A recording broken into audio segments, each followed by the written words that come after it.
Thank you very much, Uta. That's a very kind introduction, and it's a great honour to be here among such an esteemed audience. So many important people in this field of Biennale's production. I was just saying thank you to all of you, and congratulations for being such amazing people. And I also want to extend my thanks to Marika and to Hanru for their wonderful invitation to be here, and to all the incredible people who have helped bring me here and organise things for me. So I am very grateful for all the support and interest that you've shown in me. And as promised, I will be talking about this theme of cosmopolitanism. You still don't hear? It says on. Is it working? Do I have to walk around like a pop star? Is that better? Okay, Hannah, maybe now I will walk around like you were afraid. Because when I start walking, I forget about the time. But anyway, of course the term cosmopolitanism has been incredibly popular, and it's become widespread use. It's become widespread because of the ascendance of another term, which is the term globalization. And we've seen the word globalization used to refer to all sorts of economic, social and political transformations that occur across the world and which have globalized the world. And in some ways, the word cosmopolitanism has come in as the cultural critique of globalization. And that has produced an interesting array of intersections and trajectories and incisions into the pre-existing debates about globalization. Naturally, artists and curators have had an important role in trying to extend this idea of cosmopolitanism. And I'll be referring to many big exhibitions like Documenta, which are recurring exhibitions rather than biennales, and also to biennales like the Sydney Biennale, in order to sort of try and exemplify some of the ways in which curatorial projects have tried to intervene into this debate about globalisation and cosmopolitanism. Let me begin, as Uta has already suggested, by saying that the word cosmopolitanism is in fact embedded inside the broader shift, in fact a paradigm shift that has occurred around the term culture. What do I mean by a paradigm shift? It means that the parameters have either changed or widened. They've certainly widened, and in some ways radically changed.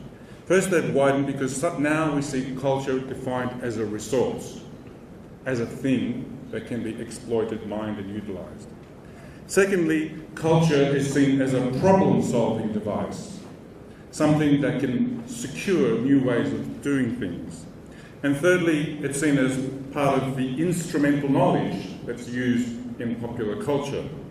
So in some ways, culture has now been seen as doing the things that other parts of society can't do.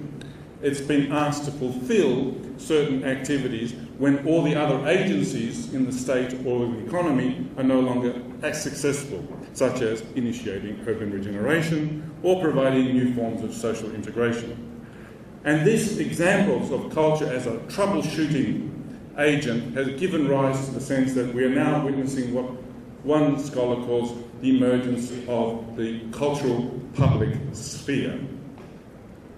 Now, I can't go into great detail about the histories of the ways and the genealogies of the forms that the Biennale has operated. There are too many people here for me to do this in a comprehensive way.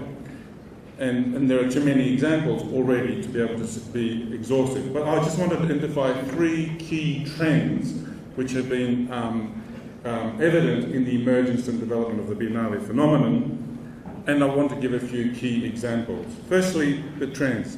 From its inception, the idea of the Biennale has been about the internationalisation in art and of art. It's a mechanism for displaying that process of global exchange and interaction. Secondly, it was also developed along a trend for the engagement of art in post-colonial spaces and the transformations in culture that occur through these engagements in the post-colonial spaces. And thirdly, and most significantly, I think, in the contemporary context, the Biennale context, Biennale has been embroiled and entangled in the neoliberal agendas of branding cities as creative hubs. Now, since Okwi Enwezor's 2002 Documenta, and since the 2002 Gwangju Biennale and Istanbul Biennale of 2005, co-curated by Hu Han-ru and Charles Esch, we have certainly seen a significant shift in the emphasis of biennales. And that has been a shift towards social interaction and the highlighting of the discursive approach. During the 2002 Gwangju Biennale, Han-ru and Charles Esch offered part of the space to a lot of collectives and artist-run venues to transform the parameters and form and structure of that Biennale. He described the effect of handing over that material, that space, as opening a kind of Pandora's box. In 2008, again in the context of the Gwangju Biennale, Ranjit Hoskote described the attempt to incorporate a wide range of perspectives as transforming the format of the Biennale into what he called a parliament of global contemporary narratives. Now, maybe a Pandora's box and a parliament are exactly the same thing, but it's an interesting shift in terms of how we've seen this transformation of space. And what I want to stress from the outset is that, and what we had already witnessed yesterday, is that there is an interesting way of rethinking the ecology within which the Biennale operates. And sure, of course, Biennales are embedded in a whole complex networks of cultural exchanges and are interdependent with all sorts of economic conditions and part of all sorts of processes of transformation.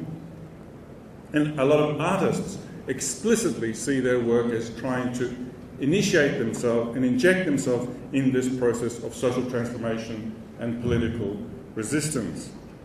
Carlos Basualdo has emphasised that this idea is important for motivating and justifying the Biennale phenomenon. He's argued that while it's embedded in these systems, it is also not entirely captured by them. That in other words, that it still has the potential to offer some sites of transformation resistance and elude the categories of political justification or economic criteria. Now, I'm not going to extend that kind of argument for this purpose. I don't have any problem with that argument. I would happily discuss it further. But I want to try and introduce for today's discussion something that might be seen as a little bit different and in a way a little bit old-fashioned.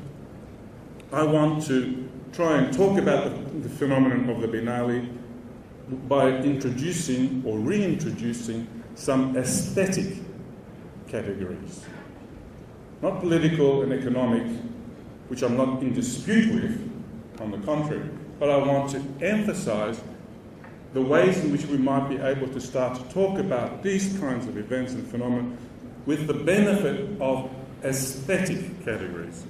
And from that point of view, I'm going to be turning to some terms which have almost disappeared in the landscape of art discourse. Terms like the word perspective, imagination, and creation.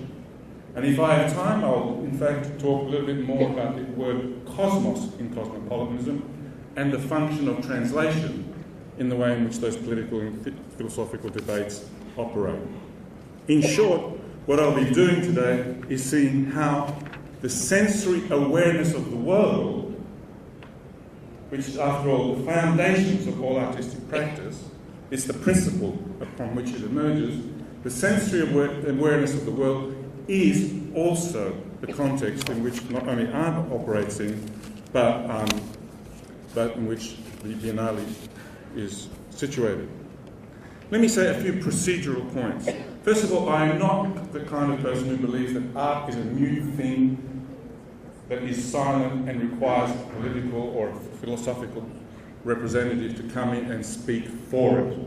There are many old jokes about this, but I won't go into them now.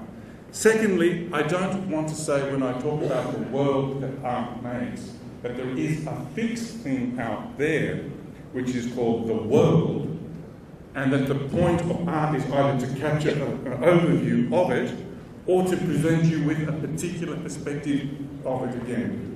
I'm not interested in this idea of the world that can be captured either through a comprehensive encyclopedic view or that is perceived from a particular vantage point. On the contrary, I'm going to be talking about a sense of the relationship between the work that art makes and the world that exists in the work of art as a dynamic and interplay, as something that is mutually co-constitutive. So art makes its world as it engages with the world. So this is, in a sense, in contrast to the other sense that art gives you a view of the world. I'm not saying that it gives you a view of the world or that it captures the totality of it, but rather that it makes a world. Now, this is again a sort of point of distinction and clarification and divergence from much of the work that I, in fact, have committed myself over the last 10 years. Also flashed my little new book, which I'm very proud of, but very exhausted by. And I'm not going to go into an auto-critique of this, but I want to suggest that this is a point of complementarity to the work that not only I have done, but many other people in this field around the relationship between art and cosmopolitanism, cultural difference, hybridity, diasporas, and so on and so forth. Now, during that work, we tended to emphasize that artists had a kind of bridge-building activity. We tended to stress the function that artists played in connecting the local with the global. Or we were highlighting the example of the artist as an embodiment of a certain kind of ethical position around the ideas of hybridity and global nobility. And finally, we saw in art the capacity for developing dialogues across cultural boundaries or political divides in order to enhance different forms of mutual understandings. Like I said, I am not in any way trying to disown these very important positions and negotiations that have occurred and are still occurring. But what I want to try and do today is to, in a sense, widen the framework for thinking about art by going a little bit deeper into some of these aesthetic rather than political or ethical or moral categories. So, let me start with the very, very first word, perspective, this whole thing about ways of seeing. And by coincidence, on my way here, I stopped off, my journey was broken at Singapore, and I found a copy of the Financial Times, and I don't know if the camera can do a close-up of this, and it was an article by David Hockney. And it says, to see the bigger picture is to see more. Has our perspective given us limited vision? And he has a very beautiful little mind map drawing of this phenomenon. Now, I find it extraordinary that these days that I have to read the Financial Times to be, inspired in terms of newspaper articles. Because the last time I read the Financial Times, there was an article by Hans Ulrich Obrist in it as well. Maybe this is an example of all the newspapers dumbing down, because, my local newspaper that I used to read for inspiration is now impossible to read, so we have to sort of go to the Financial Times. But anyway, I think Hockney is on the money for once, or once again, depending on your perspective. Because the word perspective is completely, as he says, ignored by art historians. But the word perspective is so important today in terms of art practice. Let me give you 4 examples of the way in which the word perspective has already changed. Which way should I point this? That way. Okay. And the 4 examples are very simple ones, but if we think about them in totality, they provide a very complex image. This first image you see is by Doreen Reid Nakamura, who's one of the feature artists of this year's documenta. Like many Aboriginal artists, when she begins a painting, she starts by laying out the canvas on the floor, or on the ground, often, where she did. And artists in these communities tend to move around their painting humming and sometimes singing a song that produces a narrative about land, ancestors, and a journey. What they effectively do is provide an aerial perspective, a view from above of that complex combination of land, ancestry, and the journey.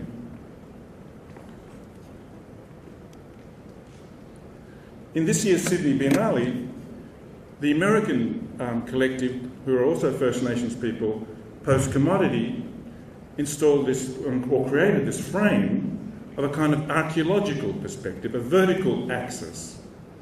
It's called Do You Remember When?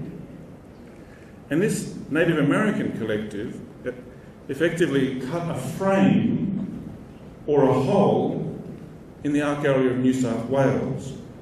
And it seems to me that the hole in the floor of this institution that was hosting this International Biennale was also serving as a frame for the absent history of the local Indigenous history. Let me briefly move on to another example, again from Sydney. This is by a collective called iCinema, and they've created a T Visionorium. This creates a work of ambient art. No one ever sees the same work because inside each screen there are multiple other screens which are constantly being transformed and reconfigured according to the feedback effects generated by each person. So each viewer has a completely different image experience. In a sense, what we are seeing is that as a participant in these works, we are entangled in a vortex of ever-expanding infinity of images. Fourthly, okay, hang on, let's just stay with that. I was going to give some examples of activist perspectives. So I've gone through the archaeological, the aerial, the ambient, and now the activist. Now, again in Documenta with Maria Teresa Alves and Mark Dion, and in yesterday's presentation of the Taipei Biennale by Fang Wei Cheng, we saw numerous examples of activist art that's come into the art context. Now, some people see this as the end of art, as a beginning of a kind of politicization of art. I see it as the widening of the perspective of art, as the artist either couples up with other agents or is incorporated in a diversity of activities that acknowledge that any kind of these social problems which have a planetary scale on them, such as the issues of the environment or issues to do with refugee crisis, these activist perspectives, and in the 2008 Taipei Biennale there was a fantastic subsection that was curated by Oliver Ressler, which highlighted these complex processes. Now, I've given you a brief glimpse of the way in which the word perspective may need to be modified if we are to confront the phenomenon of globalisation and cosmopolitanism. And I want to stress that I am talking about an aesthetic version of cosmopolitanism. Now, what I am trying to distinguish, therefore, is from the most conventional form of cosmopolitanism in political and cultural theory, which is what I call normative cosmopolitanism. Now, normative cosmopolitanism is about the discussion of what sort of society we should be getting to, and what sort of agent, what sort of person I or you could become. It's not about what we live in right now and who we are at this particular point in time, but what we could eventually, if we do all the good work,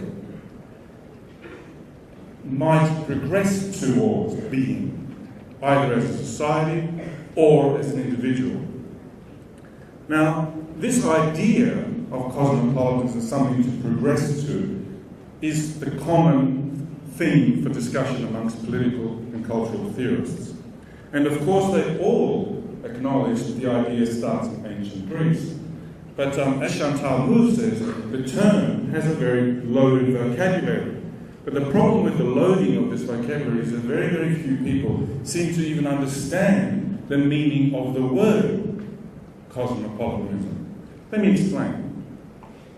The first person to say, "Είμαι πολίτης του κόσμου," I am a citizen of the world, was of course Socrates.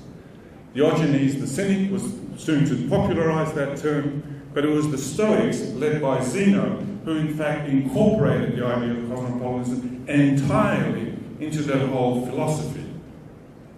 Now what the Stoics did was to show how philosophy of cosmopolitanism implied in politics, ethics, and physics. Physics is the most interesting part of their philosophy, by the way.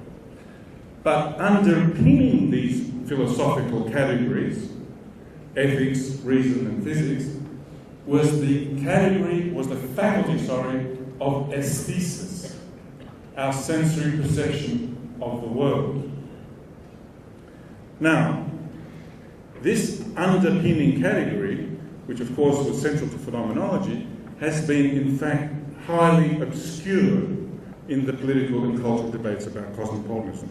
There is an undoubted consensus that the idea of cosmopolitanism refers to us belonging to a common human community, and that we all could belong in that community irrespective of our race, class, or location. The only difference that occurs amongst the political and cultural philosophers is what is the category that will get us there. Some philosophers like Nussbaum talk about the moral imperative to get towards this cosmopolitan state. Others, like Habermas, talk about the necessity for political structures to secure a kind of transnational agenda are necessary to get to this cosmopolitanism. Of course, the free market thinkers from Milton Friedman to Hayek and all of them said what we need to do is, of course, abandon all national boundaries to economic exchange, and then we'd all get to an economic cosmopolitanism. Or, as the philosopher Anthony Appiah talks about, is that we can achieve a recognition of our common humanity and our cultural diversity if we have a common cultural framework. So we have a debate, not whether we have a community to get to, but only in what is the category of how to get to it. And the debate is whether we should have more moral or less cultural, more political or higher economic principles. Now, what all of these philosophers acknowledge is that in ancient Greece, Diogenes, Zeno, and Socrates had this amazing capacity to say no. They said no to the city which they much admired, never wanted to leave, even when their life depended on it. They said no to the city. They said this polis, which is an indication to the world, they said, this polis does not confine the limits of my belonging. Now, all the discussions have, in a way, stumbled and have got stuck on this sense of no. We are all clear, and since Kant, we've all maintained this negative position about place. This negative attitude that our local place is insufficient and inadequate, and that one must transcend it in order to get to this cosmopolitan state. However, what gets left out is that the ancient Greek philosophers also said yes to something. They also said that, yes, I am a citizen of the cosmos. Now, and this is why I'm saying that nobody seems to have paused to reflect on the vocabulary of the word cosmopolitanism. Of course, Olga and other Greek people in this room will know that the word cosmos in cosmopolitanism is not the world. It's not the planet Earth. It refers to a celestial as well as a terrestrial sense of belonging. And cosmos also refers to a notion of the people, and most importantly, also contains within its etymology an idea of ornamentation, of decoration, of making something graceful and having a sense of order. So the word cosmos in cosmopolitanism refers to the creation of order by the people who are living with one or in harmony with the universe, with the terrestrial, not just with the celestial, not just terrestrial sense of the universe. Now, that might sound rather spiritual, but let me stress that when the Stoics explored this, they explored it under the category of physics. They were trying to understand how we belong in this world and what are the laws of our being in this world. And they had these wonderful metaphors for this sense of this structure that places us in the cosmos, and they refer to its dynamics as creative fire, as a kind of artistic force. Now, this affirmative, this positive yes that the philosophers of ancient Greece gave to the word cosmos has disappeared almost entirely since Kant in our political and philosophical discourse. But I would argue it has never disappeared from artistic sensibility. When William Blake was drawing his pictures of Newton under the sea and was claiming that he could see the world through a grain of sand, I'm sure that when Cézanne also said, colour is the place where the mind and the universe meet, he was referring to the way in which Blake uses colour. Similarly, let me give you a quote from Malevich when he was reflecting on the Great Industrial Revolution. He says this about technology.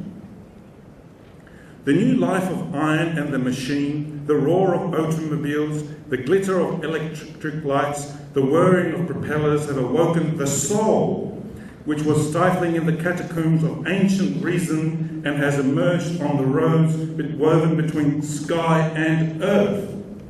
If all artists could see the crossroads of these celestial paths, if they could comprehend these monstrous runways and the weaving of our bodies with the clouds in the sky, then they would not paint chrysanthemums.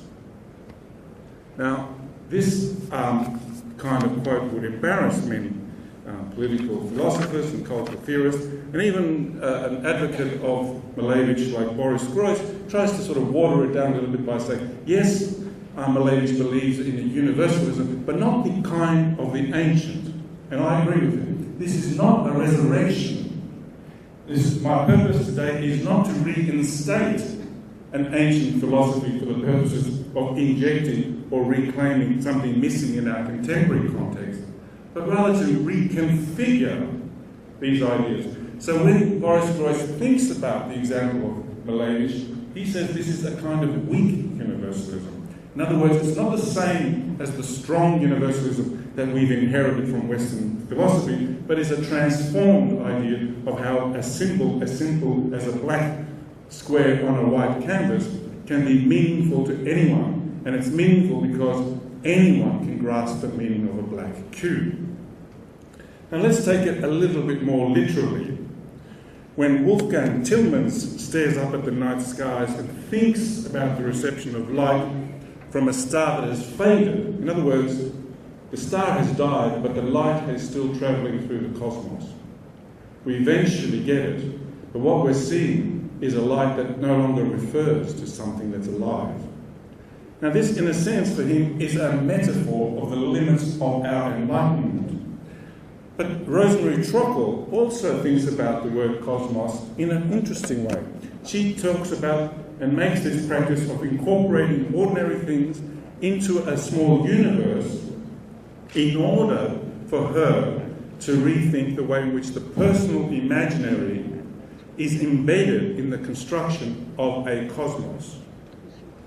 Now that takes us into a fascinating interweaving of both what I've been saying about the celestial and the ornamented role of cosmos. And it's from here that I'll make my hugely ambitious statement, with only 10 minutes to go, that is that I think that creativity is intricately interwoven with an affirmative idea of cosmos, and that a cosmopolitan imaginary is a constitutive feature of artistic sensibility. Now, how could I ever prove this? I could obviously go back through countless examples, and even yesterday we saw more examples, such as the work that was on display at the Asia Pacific Triennial that Caroline Turner so beautifully illustrated in her presentation. And one that stuck to my mind was Yayoi Kusama's Soul Under the Moon, or we could look at the various examples like James Turrell, which are illustrating what some of the ideas that I'm talking about here in terms of cosmos. But what I'm trying to talk about is something very, very simple. It is as simple as our capacity to see and imagine a vastness and a totality which we cannot comprehend entirely with our senses. It is to do with the experience of seeing a horizon and knowing that beyond the limit point of our vision there is something else, and also the experience of looking up into the cosmic screen of the night skies and thinking about the infinite infinities that lurk within that screen of vision. So, to stress again, the kind of idea of aesthetic cosmopolitanism that I'm talking about today is not like the normative cosmopolitanism that I have spent much of my time describing in the past. The normative cosmopolitanism which talked about how art could capture something of the contemporary visual culture of globality, or that art could manifest the hybrid subjectivities of contemporary life, or the ways in which art could generate new encounters across barriers and differences, or that how art itself is always built on the topos of a denationalised site. These are all important aspects and issues and negotiations and positions that need to be teased out. But what I'm trying to do today is to suggest to you that there is a fundamental link between the act of imagination and the experience of, and here's my key word, companionship with the cosmos. A sense of companionship with the cosmos. Now, how would I try and illustrate this notion of companionship and the act of imagination? Now, of course, we all know that imagination is the faculty for producing images. It's not simply recovering images, that's memory. And imagination produces something new. And when it does produce something new, it creates a sense of place. Recently, I've gone back to looking at the work of John Berger, a more recent work. John Berger was someone whose work was the focus of my first book, written 20 years ago. And John Berger was an author and artist who was very much, in the early phase of his life, embedded in a kind of political and transformatory and emancipatory perspective on art. He was very much engaged with the way in which art expands our consciousness and enlightens us in terms of our potential of what our human capacities are and how we can change our society. Now, in the last decade or so, what I've noticed in his work is that he's moved towards thinking about how art also creates a distinct space through its creative force, and how, in a sense, it is engaged in this idea of the cosmos and creation. And he suggests that when art creates a space, it's a unique and totally distinct sense of space. Even though it is unique and distinct, we have a sense that we have been there. And he says, how do we get that sense of recognition about something that is fundamentally different and unique? He says, it doesn't come to us because we know the territory. It doesn't come to us necessarily because we share the same cultural code, therefore the same values as the artist. And it doesn't even come to us because we accord and operate with the same principles and rules of perspective, and therefore see the thing in the same way as the artist. He says it comes to us because we have a sense of recognition of the organising principles by which the work is made. And he has a very, very complex way and very almost mysterious way of explaining this organising principle. And whether he's talking about literature or about painting, it's always the same thing. Let me read you one quote. The painter is continually trying to discover, to stumble upon, the place which will contain and surround his present act of painting. Ideally, there should be as many places as there are many paintings. The trouble is that a painting often fails to become a place. When a place is found, it is found somewhere on the frontier between nature and art. It is like a hollow in the sand within which the frontier has been wiped out. The place of the painting begins in this hollow, begins with a practice, with something being done by the hands, and the hands then seeking approval of the eye, until the whole body is involved in the hollow. Now, this involvement in the hollow is in a way recalling many of the images that we have about creation and the leap from the void and this connection to transforming matter into form. But what I think Berger is also trying to discuss in this description of place is the way in which it involves a welcoming, a hospitality to the absent. It produces a sense of how things can begin again and again in an auto-generative way, and not simply because they have the material force that comes from a kind of particular connection to history or something. And this is a very important point that I want to stress about creation, and it is a break from the causal notion of history.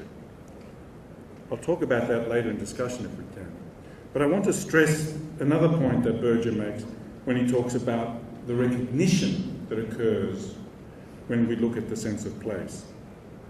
And he's talking about the recognition that occurs when the particular and this different notion of the universal that I'm talking about, this translated notion of the universal, occurs in a kind of harmonic sense. Listen to the way he ends an essay on Degas.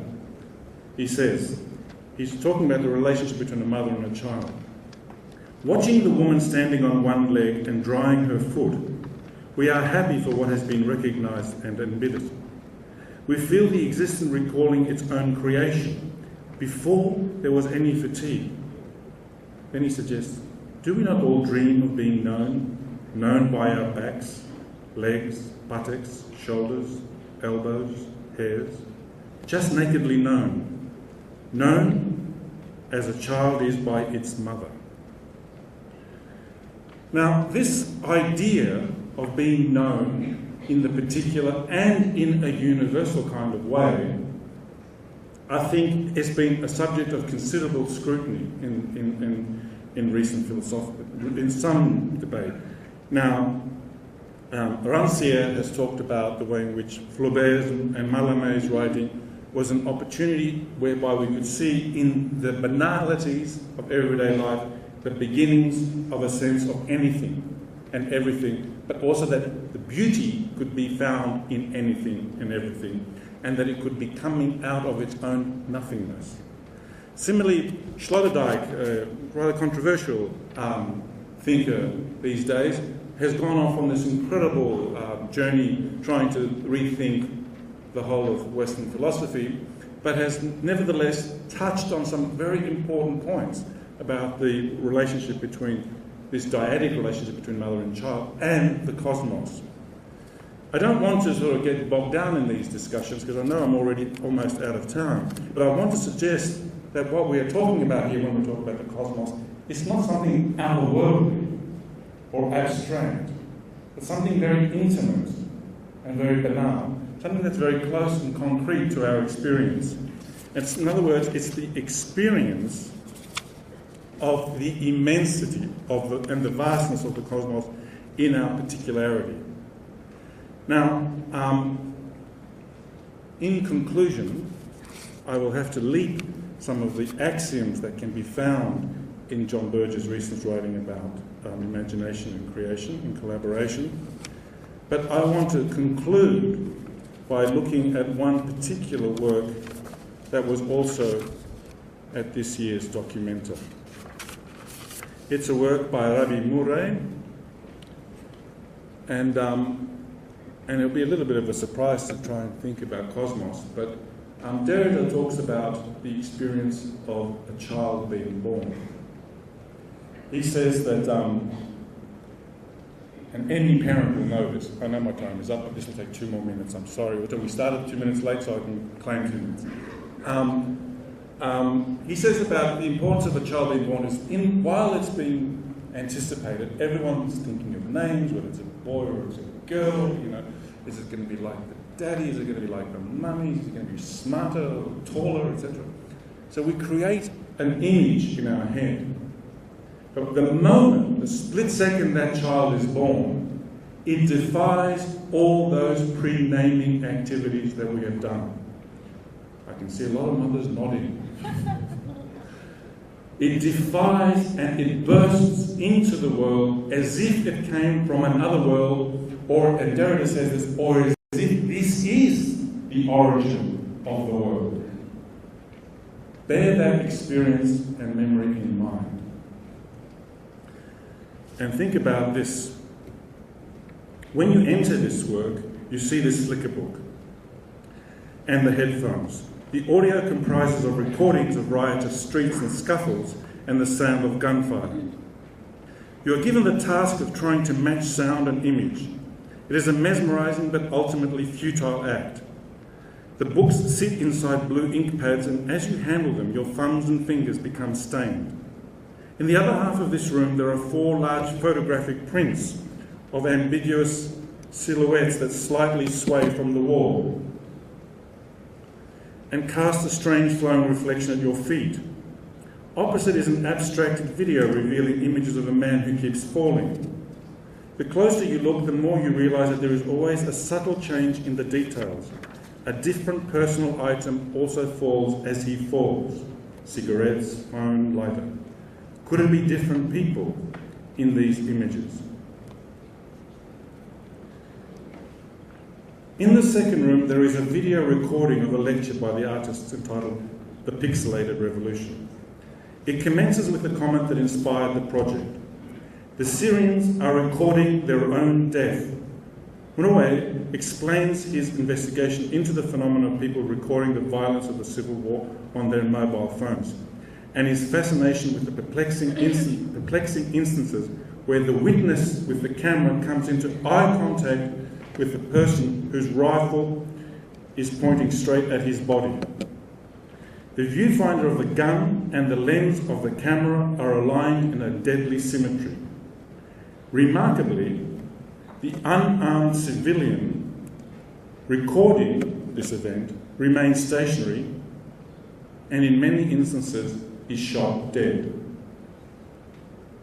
This dreadful event provokes many questions about the futility of the act, about the scientific methods that we could use to capture the last image, about the ways in which we can identify and give justice to these people in these scenes. Now, Murray becomes obsessed with these questions. He replays the scenes countless times. He speculates on why the cameraman continues to film at this point of such palpable risk. He wonders whether the eye that is behind the camera experiences itself as being immune from the battle scene, as if the camera could serve as he says, prosthesis between life and death. He suspects that the eye of the cameraman operates as if he is in the virtual world. He then comes to the conclusion that the exact, or what he calls the vital moment of the occurrence of death, is not visible to the naked eye. It can only be seen as a blank, a void. This seems to be like a reasonable conclusion. But then he makes a truly astonishing aesthetic proposition on the visibility of the final scene. He says, the vital moment is stretched in 2 dimensions simultaneously, towards life and death. Now, such a statement can never be verified. It does not conform to the rules of truth. What Murray is offering by this is perhaps a solidarity with the victims, Perhaps it's a way of expressing a form of defiance. But it's also a wild leap, which goes against the whole tone and structure of his lecture. It is, in fact, a comment that could not be made by any academic or scientific process of deduction, any kind of normative procedure. It could only operate as an aesthetic, perceptual supposition. So to describe this timing as vital, again, moves us out of that sphere of verification.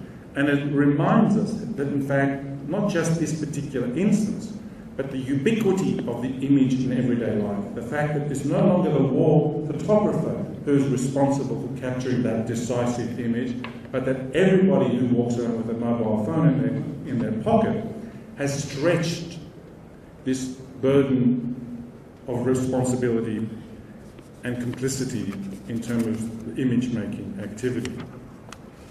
Now, Murray concludes his lecture with a reflection on the presumption of immortality. He asks, why does the person who is capturing the image doesn't drop his camera and run for his life? Why does this person think that the catastrophe that is happening all around him, that sensory awareness of that particular world, that world will not rise up and engulf him? Perhaps this is the crazy kind of gesture that being in the moment of art, that it creates. I've given many positive examples of how art gives us a sense of the world as an expanding phenomenon. Let me end with this reflection that it also is about contesting the kinds of world that we are in. Thank you. Sorry for this.